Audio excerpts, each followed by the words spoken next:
This is only possible for a human being. You are the only one who is referred to as a being.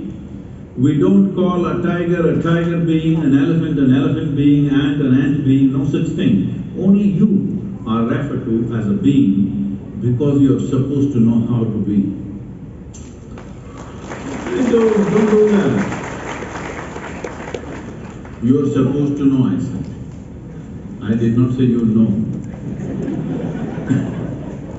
If you knew how to be, if you really knew how to be, would you choose to be blissed out or miserable? What's your choice? Now, see, from now on I'll ask a few questions. You can either say yes, no or silence. All three I will bless. It's up to you. If you had a choice between being blissed out and miserable, what is your choice for yourself? Yes. What you want for your neighbor sometimes may be debatable, but what you want for yourself is 100% clear, isn't it? Highest level of pleasantness. You want highest level of pleasantness for yourself. Why something so simple is not happening? It is not happening because you heard about that potato farmer? No? Oh, let me tell you a story. Once upon a time… No. That's not the way. There is a certain way to listen to a story. Once upon a time… Hello? Once upon a time, there was a potato farmer. One day, he wanted to eat apples. What did he want to eat? So he went in search of an apple tree, and then he found an apple tree.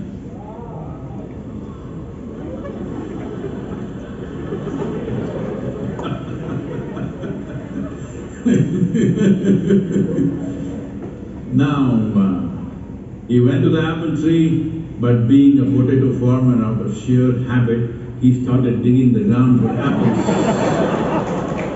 He dug. When he did not find any apples there, he dug furiously. After some time, the tree came down on him. This is the story of humanity right now.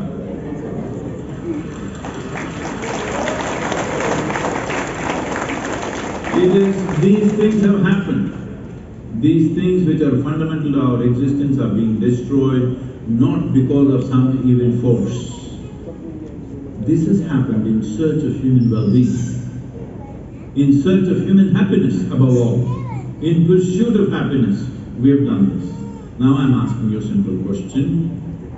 Whenever you've been happy or miserable, whichever way you've been, did it happen from within you or did it rain upon you? Whether joy or misery happened from within you, pain and pleasure happened from within you, agony and ecstasy happened from within you. You have never experienced anything outside of yourself. Just look at this. Do you see me right now? Even if you're not listening, do you see me, those of you up there? Where do you see me? Just use one hand, one finger, point out where I am. You got it wrong. You know I'm a mystic from southern India.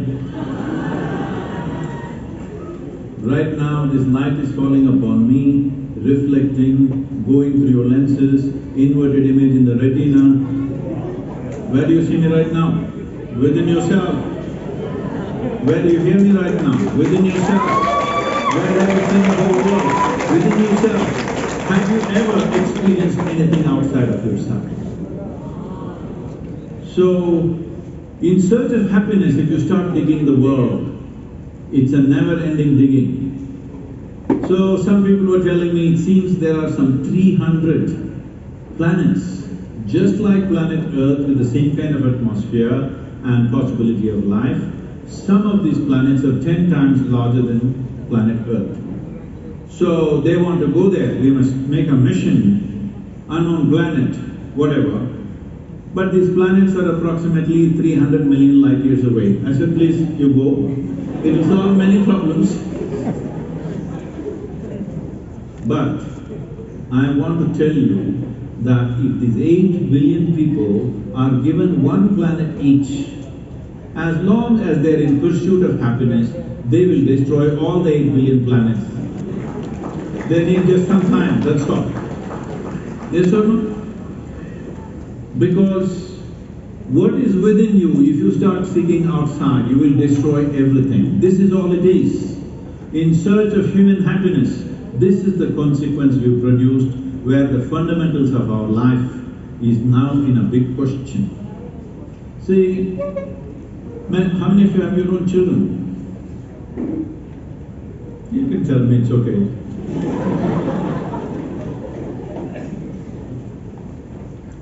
Now, this is not some philosophy, this is not an ideology, this is not a religion.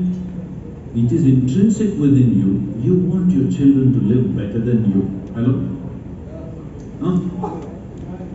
But with such a wonderful intention, look at the world we're creating. I want you to understand this. Once there are food shortages, our children are not going to live well here.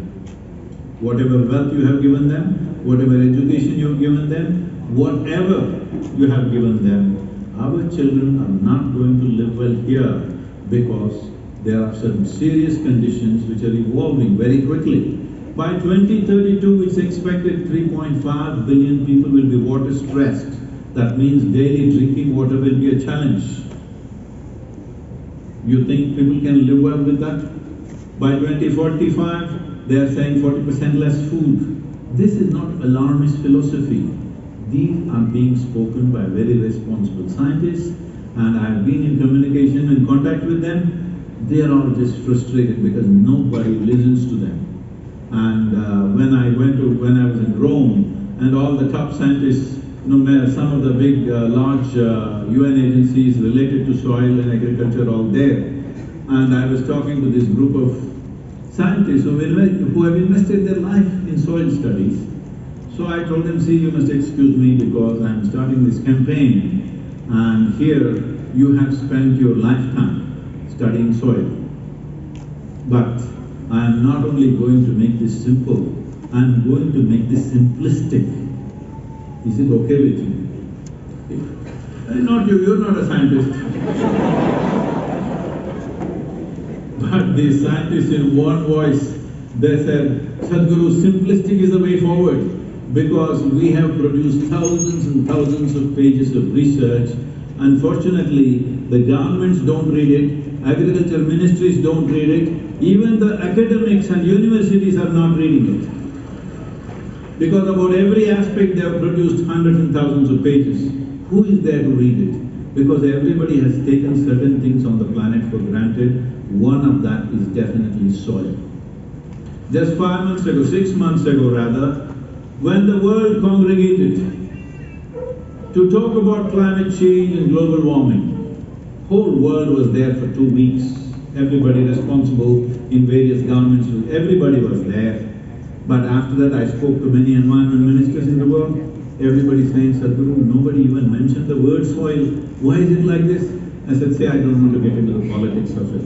But I'm asking you, do you really believe you can control climate change, you can control global warming without keeping the soil rich and green? Is it possible? They said, no. Then why you didn't talk about it? This is where it is. Fortunately now, in the last few months, the conversation, soil has become part of the conversation. Many nations are beginning to unroll their own kind of soil policies. The United States has invested $8.5 billion for soil regeneration and no-till farming, which is a phenomenal step for them. And UK has invested some $1.3 billion for their cover crop subsidies. Germany has put in $4.5 billion for their similar kind of soil regeneration process, and the EU has unfolded a consultative process to come up with a soil policy because there are so many nations which need to agree to that. And Caribbean nations have been fully active with us. and Guyana has given us 100 square kilometers of land where they want us to demonstrate how this can be done. That's going to happen. India has dedicated 19 crore rupees for regenerating the soil in 13 river basins across the country, which will amount to 67% of India's land or agricultural land. And that's a huge step for India. China is unfolding their own soil policy. So, the world is responding, but the important thing is we must understand in a democratic nation,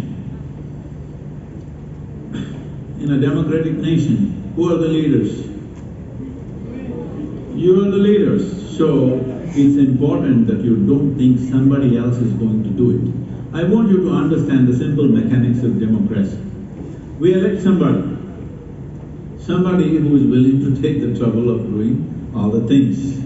And we give them, in Nepal it's 5 years, isn't it? 5-year term. You give them 5 years, in many other nations it's 4 years, but from what I understand, Nepal is generally giving 2 years for their leaders.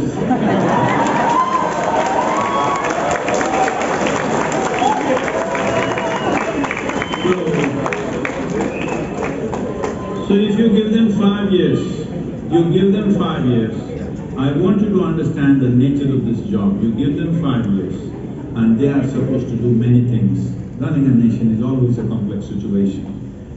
But if you were the Prime Minister of this country or whatever Minister of this country, would you try to do things which will produce results within 5 years, or would you attempt doing things which will produce results in 10, 15 or 20 years? Please tell me honestly. In 5 years. That's exactly what most governments on the planet are doing, because not in a single nation, not even in a single nation has ever 60% of population, adult population has stood up and said, we are concerned about the long-term well-being of this nation. We are concerned about the future of our children. Such a thing has never been expressed. In private they will crib, but they have not expressed. All they ask for is, reduce 5 rupees on my gas price. Okay, that will happen. Give me 1% discount on my income tax. Okay, that will happen. But nobody is asking for long-term well-being of the nation. It's time, citizens of any mature nation, stand up and ask for long-term well-being of your country. It's very, very important. If you don't do that, it's not going to happen. Because as you yourself admitted, if you were running the government, you would still try to do things within 5 years, not things which will take more than that. So if the governments have to invest in long-term well-being of the nation, it is very important your voice should be up.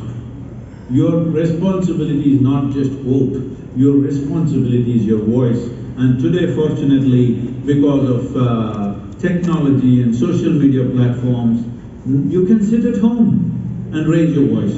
You don't have to go stand on the street and do this, all right? Not anymore. You can sit at home and raise your voice. You have a phone with you? Yeah. You have a phone with you? Smartphone or a dumb phone? Smartphone, okay. You call somebody smart only if they're smarter than you.